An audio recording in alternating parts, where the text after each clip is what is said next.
కూడా జంతువుల్ని చంపి వాటి అవయవాలను తీసుకోలే. యాదృచ్ఛికంగా చచ్చిపోయిన జంతువు యొక్క శరీరాన్ని వాళ్ళు అట్టే పెట్టుకున్నారు, దాన్ని ఒక సంకేతంగా. అంతేగాని నేను జపం చేసుకోవాలి, లేడీ చర్మం అయితే చాలా మంచిదన్నారు, చేలాదిన కుశోత్తరం అని అన్నారు కదా భగవద్గీతలో. చేరం అంటే వస్త్రం, అజినం అంటే చర్మం, కుశ అంటే దర్భలతో చేసినటువంటి ఆసనం. ఇది అంటే మొట్టమొదట గుడ్డ వేయాలి, దాని మీద చర్మం వేయాలి, దాని మీద వస్త్రం వేయాలి. ఇది వ్యుత్క్రమంగా అని కూడా కొంతమంది వ్యాఖ్యానం చేశారు. కింద వస్త్రము, దానిపైన చర్మము, దానిపైన దర్భల చాప వేయాలి అని. అది వాటికన్నిటికీ సాంకేతికమైన అర్థాలున్నాయి. కానీ చేలాదిన కుశోత్తరం అని అన్నాడు గనక, ఇప్పుడు దాని మీద కూర్చుని ధ్యానం చేయమన్నారు గనక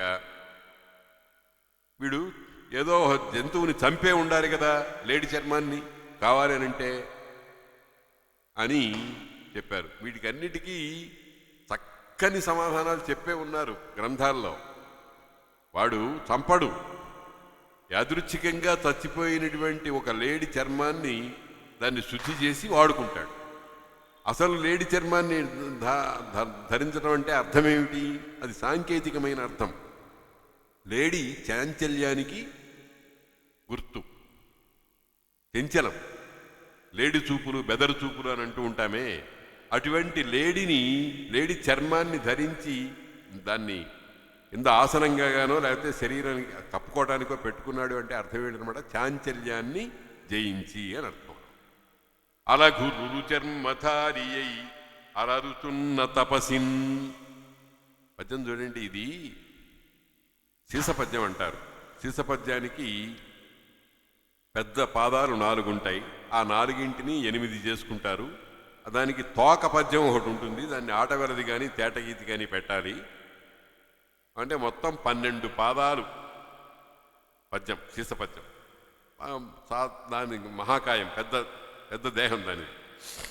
అందులో ఇప్పుడు 9 పాదాల్లో ఆ మహర్షి యొక్క స్థితిని చెప్పారు. తర్వాత ఇంకా 3 పాదాలు మిగిలినాయి. అక్కడికి వచ్చాడు పరీక్షిత్. అంటే అర్థం ఏమిటనమాట? అది మహా విషయము, ఇది అల్ప విషయము అని అర్థం. ఇది చాలా చాలా చిన్న విషయము అని. అలరుతున్న తపసిన్ పొడగని, ఆ తపస్సుని చూశాడు. అంటే జాగ్రత్తగా చూశాడు. ఎవడు చూశాడు? ఆకలి దాహము అనేవి శరీరాన్ని వివశం చేసినటువంటి స్థితిలో ఉన్న పరీక్షిత్తు చూశాడు. అది గుర్తుపెట్టుకోవాలి మనం.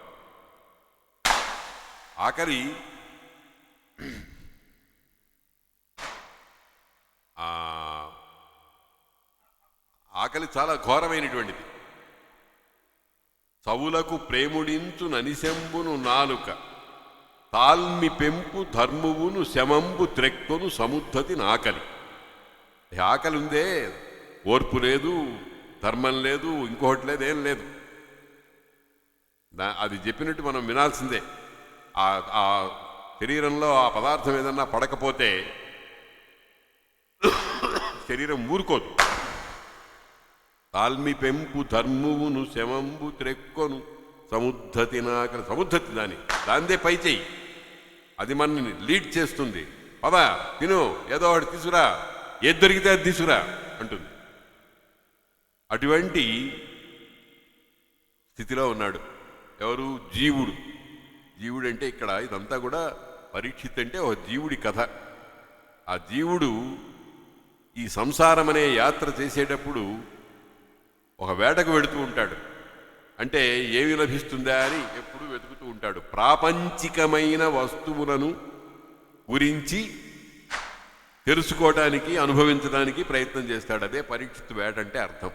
ఇదంతా కూడా దీన్ని ఏమంటారంటే ఎలిగరీ అని ఇంగ్లీష్లో అంటారు. బహుశా అది నేను చెప్పింది కరెక్టో కాదో నాకు తెలియదు, కానీ ఒక వస్తుతత్వాన్ని వ్యక్తి మీద ఆరోపించి చెప్పడం.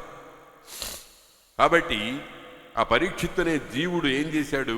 వేటకు వెళ్ళాడు. అంటే ప్రపంచంలో ఉండేటువంటి రమణీయమైన వస్తువులని మీద ఆధిపత్యం సంపాదించాలి అనేటువంటి ప్రయత్నంతో వెళ్ళాడు. పెడితే మధ్యలో దాహం వేసింది, మధ్యలో ఆకలి వేసింది. ఆ ఆకలి దాహము అనేటువంటివి తనంత తాను తీర్చుకోవడానికి వీలైనటువంటి పరిస్థితులు ఉంటాయి, వీలుగాని పరిస్థితులు ఉంటాయి. ఒక్కొక్కసారి సర్వసమృద్ధంగా అన్నీ ఇంట్లో ఉన్నప్పుడు కూడా కొన్ని ఇబ్బందుల వల్ల తినడానికి వీలు లేని పరిస్థితి వస్తుంది. ఆకలితో నకనకలాడుతూ ఇంటికి వచ్చాడు ఒక ఆయన. భార్య చక్కగా అన్ని పదార్థాలు శుచిగా రుచిగా అన్నీ తయారు చేసి పెట్టింది. ఇంకా భోజనం చేద్దామని అనుకుంటూ ఉన్నాడు. ఆ అవకాశం బట్టి ప్రాణాహుతులు తీసుకోవడానికి సిద్ధంగా ఉన్నాడు. ఈ లోపల ఏదో మరణ వార్త వచ్చింది. అత్యంత ఆత్మీయుడైన వాడెవడో చచ్చిపోయినట్టుగా. ఆ వార్త వచ్చినప్పుడు అన్నం తినబుద్ధి చేస్తుందండి. అంత ఆకలి అంత దాహము ఏమైపోయిందో తెలియదు, పరిగెత్తుకునేవాడు. లేకనా పదార్థం లేకనా, పదార్థము అందుబాటులో తీసుకురాని వాళ్ళు లేకనా, అన్నీ ఉన్నాయి. కానీ అందుకనే మన వాళ్ళు తెలుగులో సామెత చెబుతారు, అంగట్లో అన్నీ ఉన్నాయి, అల్లుడి నోట్లో శని ఉంది అని. అంగట్లో అన్నీ ఉంటాయి, అల్లుడి నోట్లో శని ఉంది అంటే ఇటువంటి పరిస్థితే. ఏదో ఒక భయంకరమైనటువంటి వార్త వస్తుంది. లేకపోతే ఏ కుక్కో వచ్చి అన్నం ముట్టుకుంటుంది. మనం ఎంత జాగ్రత్త పడ్డా ఒక్కొక్కసారి అటువంటి పరిస్థితులు సంభవిస్తూ ఉంటాయి. ఆ ఆచార నిష్ట కలిగినటువంటి వాడు కుక్క ముట్టుకున్న అన్నం ఎట్లా తింటాడు? కాబట్టి దీన్నే ఏమంటారంటే విధి. ఆ విధి దగ్గర ఎవడు ఏం చేయలేడు. ఎంత సంపన్నుడైనా ఎటువంటి వాడైనా సరే ఏర్పాట్లు చేసుకుంటాడు ముందర జాగ్రత్తగా. కానీ మన ఏర్పాట్లన్నీ కూడా ప్రయోజనవంతం అవుతాయని చెప్పడానికి వీర్లేదు. నాకు తెలుసు, నూజివీట్లో మా బంధువుల ఇంట్లో ఓసారి ఇట్లాగే ఆయన చక్కగా అన్నం పెట్టుకుని అన్ని ఏర్పాట్లు చేసుకుని కూర్చుని తినబోతున్నాడు.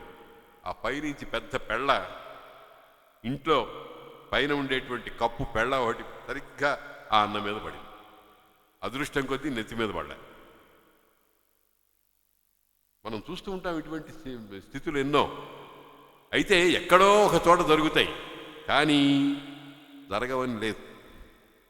కనుక ఈ పరీక్షిత్తు ఆకలి దాహము. పరీక్షిత్తు అంటే ఎవరండి? మహాచక్రవర్తి, శ్రీకృష్ణ పరమాత్మ అంతటి వాడు, ప్రాణాలు పోసి బతికించినటువంటి వాడు. వాడికి దాహమును ఆకలి ఏమిటండి? జాగ్రత్తగా చూసి కథని మనం సమన్వయం చేసుకుంటే అటువంటి స్థితిలో వాడికి ఎందుకు కలిగిందండి? వాడికి ఎందుకు కలిగింది? ఎవడు కూడా నేనేమనుకుంటే అదే జరుగుతుంది అనేటువంటి పరిస్థితి ఉండదు.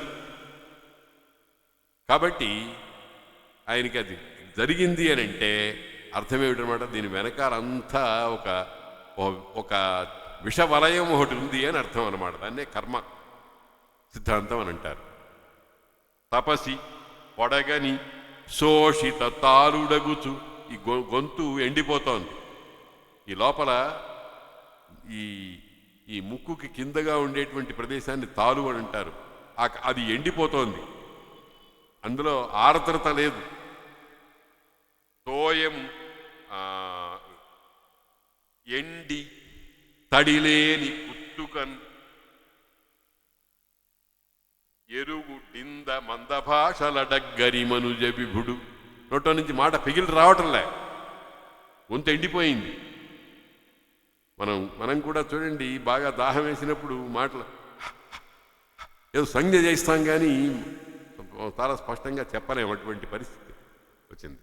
గొంతులో నుంచి మాట తన్నుకు రావటం లేదు. ఎలుగుడింద మంద భాషల మెల్లమెల్లగా హీనమైన గొంతుతో దగ్గరి ఎవరు? మనుజ విభుడు, రాజు. ఎవడైనా సరే వాడు ఎటువంటి వాడైనా సరే ఇటువంటి అవస్థలు పడాల్సిందే. అందుకనే కుచేలుడు చాలా అద్భుతమైన మాట చెప్పాడు. ఇదివరకు కూడా చెప్పాను మీకు. ఎంత గడించిన కూటికి ఎంతటి వాడైన కాటి. ఎంత సంపాదించినా 4 మెతుకులు నోట్లోకి పోవడానికే. ఎంత వాడైనా సరే ఎప్పుడో అప్పుడు వల్లకాటికి పోవాల్సిందే. ఎంతటి వాడైన కాటి కాదంటావా? చూస్తూనే ఉన్నాం కదా అటువంటి స్థితి. అందుకనే చాలా సాభిప్రాయంగానంటే దాంట్లో ఒక ప్రత్యేకమైనటువంటి అర్థాన్ని మనస్సులో పెట్టుకుని ఉంటున్నాడు. మనుజ విభుడండి ఆయన, మనుజులందరికీ పాలకుడు. అటువంటి వాడికి గతి లేదు, అటువంటి స్థితి వచ్చింది. అటువంటి ఆయన ఏం చేశాడు?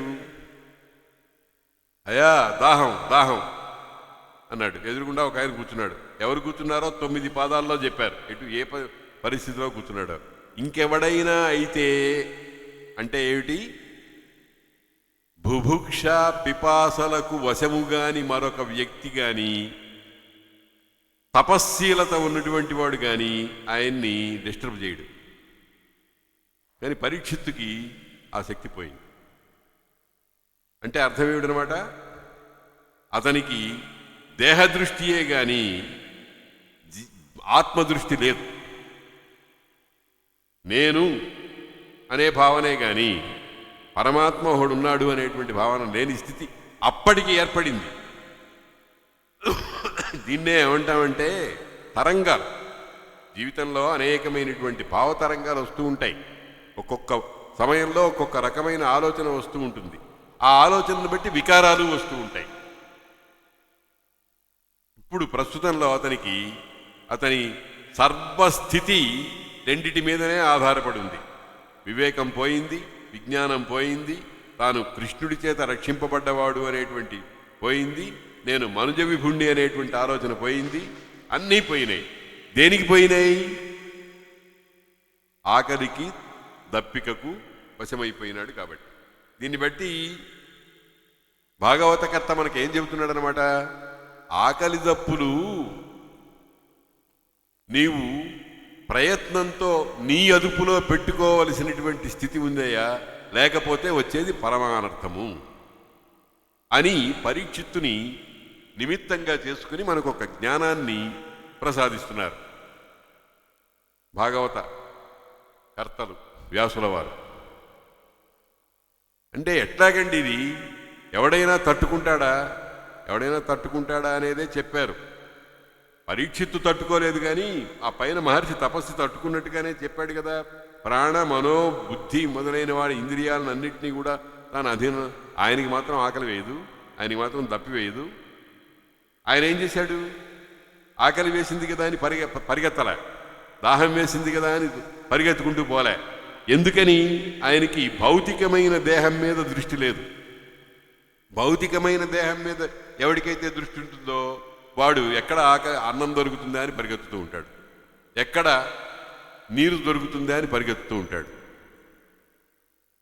మనం చాలామంది సాధారణంగా మనం ఏం చేస్తూ ఉంటాం? ఆకలి వేస్తుందేమో అని అన్నం తింటాం. ఆకలి వేసిందనే కాదు, వేస్తుందేమో అని ముందు జాగ్రత్త. 10 గంటలకి టిఫిన్ చేస్తాడు, 11 గంటలకన్నా అన్నం పెట్టమంటాడు. ఏమిటయ్యా అని అంటే, ఓ పని అయిపోతుంది అన్నాడు. భోజనం చేయడం అనే ఓ పని అయిపోతుందని అన్నాడు. అంటే భోజనం ఎందుకు చేస్తున్నాము అనేటువంటి ఆలోచన, ఎందుకు చెయ్యాలి అనేటువంటి ఆలోచన వాళ్ళకి కలగటం లేదు. దాన్నే ఏమంటారు? దేహదృష్టి. దేహదృష్టి వద్దని చెప్పం లౌకికమైన జీవితంలో, కానీ దేహదృష్టిని అప్రధానం చేయాలి. దేహదృష్టిని అప్రధానం చేసి దేహము కంటే జీవుడనేవాడు ఒకడున్నాడు, జీవుడి కంటే దేవుడనేవాడు ఒకడున్నాడు అని మెల్లమెల్లగా ఈ దృష్టిని దేహం మీద నుంచి జీవుడి మీదకి, జీవుడి మీద నుంచి పరమాత్మ మీదకు మార్చాలి. కాబట్టి అధమస్థాయిలో తాత్కాలికంగా అప్పటికి ఎప్పుడూ కాదు, తాత్కాలికంగా పరీక్షిత్తు ఏమైపోయినాడు? అధమస్థాయిలోకి పోయి కూర్చున్నాడు. కూర్చుని ఏం చేశాడు? అత్యున్నత స్థానంలో కూర్చున్నవాడిని డబాయించాడు. ఇది ఎందుకు సంభవించింది? అంటే అతని అజ్ఞానం చేత కాదు, అతని చేతకానితనం చేత కాదు, అతని దుర్మార్గత్వం చేత కాదు, విధి. అందుకనే ఎందుకని ఇట్లా అనుకోవాలి, ఎందుకు ఇట్లా అనుకోవాలి అని అంటే, ఈ పరీక్షిత్తు ఈ వికారం చేత ఏమిగా తయారయ్యాడో అది గమనించినప్పుడు ఇది అతనికి ఒక ఉపాయమైంది, అతనికి ఒక ఆధారదండమైంది. అందుకనే పెద్దవాళ్ళు ఒక పాతకాలంలో మంచి అద్భుతమైన కథ చెప్పారు. అంతయు మనమేలునకే అంటూ ఉండేవాట ఒక మంత్రి గారు. అంతయు మనమేలునకే, ఏం జరిగినా సరే అంతయు మనమేలునకే అనేవాడు. రాజుగారు మంత్రి గారు ఓ రోజున వేటకెళ్ళారు. ఆ వేటాడేటప్పుడు రాజుగారి వేరొకటి కోసుకుపోయింది. మంత్రి పక్కనే మామూలు మాట మాట్లాడాడు. కొంతమంది కొన్ని పదాలు ఊత పదాలు అలవాటు. ఒక ఆయనకి ఏ మాట విన్నా మంచిది అనడం ఒక అలవాటు.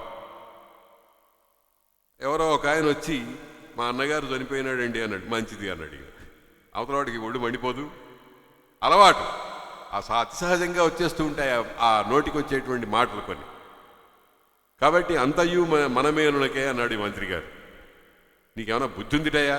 నేనేమో వేలు పోయి తస్తుంటే అంతయు మనమేలునకే అంటావు, చి నువ్వు నాతో ఉండక్కర్లేదని తరిమి పారేశాడు. తరిమి పారేసిన తర్వాత ఆయన ఇది కూడా మన మంచికే అనుకున్నాడు. నిజంగా మన మంచికే. ఎందుకనంటే ఆ రాజుగారు అట్లా తిరుగుతూ ఉంటే కొంతమంది ఆటవికులు, కోయ జాతి వాళ్ళు దేవికి బలి ఇవ్వాలని వెతుకుతున్నారు. మంచి పుష్టి తుష్టి ఉన్నటువంటి వాడు ఎవరైతే ఉన్నాడో వాడిని తీసుకెళ్ళి బలి ఇవ్వాలి అని. వీడు రాజని వాళ్ళకి తెలియదు. పట్టుకున్నారు. వాళ్ళు ఎక్కువ మంది ఉన్నారు, ఈయన ఒకడే ఉన్నాడు. పట్టుకుని కట్టిపడేసి అమ్మవారి దగ్గరికి తీసుకెళ్ళి బలి చేద్దామని కూర్చున్నారు. పక్కన ఈ మంత్రి కొంచెం దూరాన ఉన్నాడు. ఈయన కూడా వెంటనే వెళ్ళాడు. అక్కడికి వెళ్ళిన తర్వాత వాళ్ళు జాగ్రత్తగా పరిశీలించి అమ్మవారికి నైవేద్యం ఇచ్చేటువంటి శరీరము ఏ అవయవము లోపం లేకుండా ఉండాలి అని పరిశీలించి, వేరు లేదు వీడి వరకు పనికిరాడు బలి ఇవ్వటానికి అని తీసిపారేశాడు. రాజుగారు మంత్రి గారు అన్నమాట. ఏమైంది? అంతయు మనమేలునకే. రాజుగారు ఏం చేశాడు? ఆయన తోసి అవతల పారేశాడు. నువ్వు నా దగ్గర ఉండద్దు, వెళ్ళిపో అన్నాడు. అది వాడికి మేలైంది. లేకపోతే వాడు సర్వావయవ పుష్టి కలిగిన వాడు, వాడిని తీసుకొచ్చి బలి చేస్తాడు. కాబట్టి అంతయు మనమేలునకే. తత్కాలంలో కాకపోయినా పర్యవసానంలోనైనా సరే అది నిరూపితమవుతూ ఉంటుంది. ఇది పరమతత్వం. ప్రతి పని కూడా మనం చేసేటువంటి ప్రతి పని వెనకాల ఆ భగవంతుని యొక్క చాలన స్థితి ఉంది. అదే చెప్పారు భగవద్గీతలో. మనం దాన్ని గుర్తించడం లేదు. ఈశ్వర సర్వభూతానాం హృద్దేశే అర్జున తిష్టతి భ్రామయన్ సర్వభూతాని యంత్రారూఢాని మాయయా. దీన్ని మనం విశ్వసించాలి. విశ్వసించడం ఎవరినో ఉద్ధరించడం కోసం కాదు, మన కోసమే. మనం గుర్తించాలి దాన్ని. ఈశ్వర సర్వభూతానాం హృద్దేశే, హృదయం అనే ప్రదేశంలో తిష్టతి ఉన్నాడు. జాగ్రత్తగా గమనించాలి ఆ మాటని. ఉన్నాడు అంటే సార్వకాలిక వర్తమానం. నిన్న కాదు, నేడు కాదు, రేపు కాదు, సర్వకాల సర్వావస్థలో. ఎందుకని ఆయన నిత్యుడు. దేహీ నిత్యమవధ్యోయం దేహే సర్వస్య భారత. ఆయన నిత్యుడు అంటే ఆయనకి ఉండటం, పోవటం, వెళ్ళటం ఇవేం ఉండవు. కాబట్టి ఈశ్వర సర్వభూతానాం హృద్దేశే అర్జున తిష్టతి భ్రామయన్, తిప్పుతున్నాడు. సర్వభూతాని యంత్రారూఢాని మాయయా. యంత్రం ఎక్కించినది. అది స్విచ్ వేస్తే ఎట్లాగైతే తిరుగుతూ ఉంటుందో, ఓ ఫ్యాన్కి తిరిగేటువంటి శక్తి పెట్టాడు అందులో, ఓ ఏర్పాటు చేశాడు. స్విచ్ వేసేటప్పటికి అది తిరుగుతూ ఉంటుంది. నేను స్విచ్ వేస్తే నేను తిరగమనేవాడు చెప్పాడు అంటే కుదరదు. యంత్రం దానికి ఏర్పాటు అది జరిగిపోతూ ఉంటుంది అనమాట. యంత్ర ఆరూఢాని మాయయా. కాబట్టి ఈ పరీక్షిత్తు అనేటువంటి జీవుడు ఏం చేశాడు? ఒక మాయకు లోబడిపోయినాడు. ఏమిటి ఆ మాయ? నేను కాదు అని సత్యమైనటువంటి దేహాన్ని నేనుగా భావించాడు. ఇది సార్వకాలిక జ్ఞానం కాదు, తాత్కాలికంగా. అది మనం చాలా జాగ్రత్తగా గుర్తుపెట్టుకోవాలి. తాత్కాలికంగా. దాన్నే ఏమంటామంటే సూర్యుడికి మేఘం అడ్డుపడ్డట్టుగా, మేఘం ముక్క అడ్డుపడ్డట్టుగా. ఆయన ప్రకాశానికి ఏం లోపం లేదు. మీరు ఆయన అడ్డంగా ఉన్నందువల్ల ఆ అడ్డంగా ఉన్నంత మేర క్రిందికి సూర్యుని యొక్క కిరణాలు సోకడం అనేది సంభవించదు. ఆ రకంగా దాన్ని ఒక మాయా జ్ఞానం తిరోహితం అవటం, కర్తవ్యాకర్తవ్యమును తెలియకపోవటం, ఏదో ఇష్టం వచ్చినట్టుగా ప్రవర్తించడం మొదలైనవి జరుగుతూ ఉంటాయి. మనందరం కూడా ఈ కథ తెలుసుకోవడంలో మనకు ఉండేటువంటి దృష్టి ఏమిటంటే నేనేమిటి అనేది తెలుసుకోవాలి. అందుకని ఈశ్వర సర్వభూతానాం హృద్దేశే అర్జున తిష్టతి గనక, దేశమునందు అంటే దేహమునందు గనక, దేహదృష్టి ఉన్నవాడు గనక పరీక్షిత్తుకి కోపం వచ్చింది. ఏమి కోపం? కోపం అనేటువంటిది చాలా భయంకరమైనటువంటి శత్రువు. కామయేష క్రోధయేష రజోగుణ సముద్భవ మహాశనో మహాపాత్మ విద్యేనమిహ వైరిణం అన్నది భగవద్గీత. నేను చెప్పాను, భాగవత కథ భగవద్గీతకు వ్యాఖ్యానం. భగవద్గీత పరమ రహస్యాలన్నింటినీ కూడా భాగవత కథలో మనం సమన్వయం చేసుకుంటూ ఉండాలి. ఊరికే కథ చదువుకుంటూ పోతే వేరే సంగతి. కథ చదువుకుంటూ కథ తెలుసుకోవాలి, కథలో ఉండేటువంటి రహస్యాలు తెలుసుకోవాలి. కథలో రహస్యం అంటే ఆత్మశక్తి అన్నమాట. కథ అనేటువంటి దేహానికి లోపల నిత్యము సత్యము అయినటువంటి ఆత్మశక్తి ఒకటి ఉంటుంది, దాన్ని తెలుసుకోవాలి. అందుకని ఈ పద్యాన్ని ఇవాళ చాలా విస్తృతంగా చెప్పడం అనేటువంటిది జరుగుతోంది. ఎందుకనంటే అందుకోసమే మనం భాగవతం చదవాలి. ఏదో మామూలుగా హిస్టరీ దృష్టితో చదివితే ఇంత దూరం అక్కర్లేదు, మనకి ఎంత చెప్పక్కర్లేదు, 12 స్కంధాలు అక్కర్లేదు, ఏదో ఒక చిన్న చోట సంభవిస్తుంది.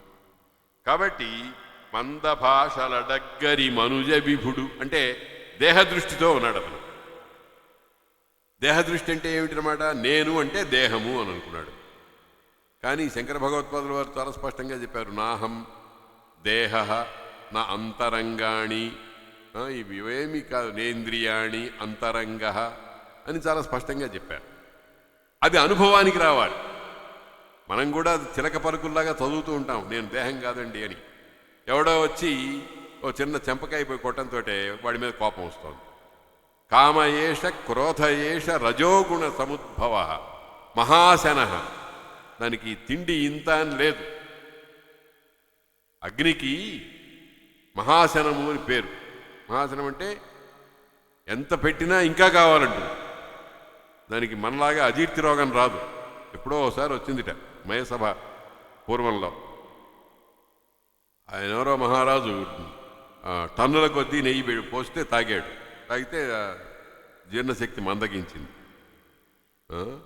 అది చమత్కారమైన కథ. కాబట్టి కామయేష క్రోధయేష రజోగుణ సముద్భవ మహాశన. ఇంత తిండి అనేది దానికి హద్దు లేదు. తిండి ఎక్కువ తింటున్న కొద్దీ పాపాలు ఎక్కువగా తింటున్నట్టు. ఎందుకనంటే భగవద్గీతలో చాలా అద్భుతమైన విషయం చెప్పారు, మనమందరం చాలా జాగ్రత్తగా గమనించవలసింది. ఏమిటంటే భుంజతే తే త్వఘం పాపా ఏ పచంత్యాత్మకారణాత్. తన కోసమే అన్నం వండుకున్నవాడు తినేది అన్నం కాదండి, పాపాన్ని అన్నాడు. భుంజతే తే తు అఘం. వాళ్ళు అఘాన్ని, పాపాన్ని తింటున్నారు. ఎవరు? ఏ ఆత్మకారణాత్ పచంతి. మా ఇంట్లో నేను, నా భార్య, నా పిల్లలు మాత్రమే తినాలి అని వండుకునేటువంటి వాళ్ళు పాపాన్ని తింటున్నారు కానీ అన్నాన్ని కాదు అని అన్నారు. అంటే ఏమిటి అన్నమాట? నువ్వు ప్రతి వ్యక్తి కూడా తాను తినేటప్పుడు పంచ యజ్ఞములు చేసి తినాలి. భూతయజ్ఞము, దైవయజ్ఞము, బ్రహ్మయజ్ఞము, మనుష్యయజ్ఞము,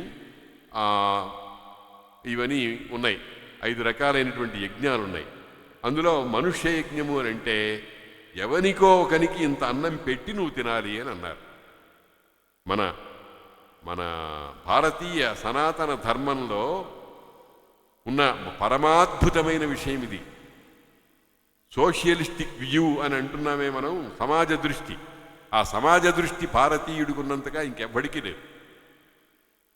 నువ్వు తినేటప్పుడు ముందర చీమలు, దోమలు మొదలైన ఈగలు మొదలైన వాటికి కొంచెం బియ్యపు గింజలు వేస్తూ ఉంటారు మన వాళ్ళు. రైతులు పల్లెల్లో ఒక పెద్ద వరి కంకుల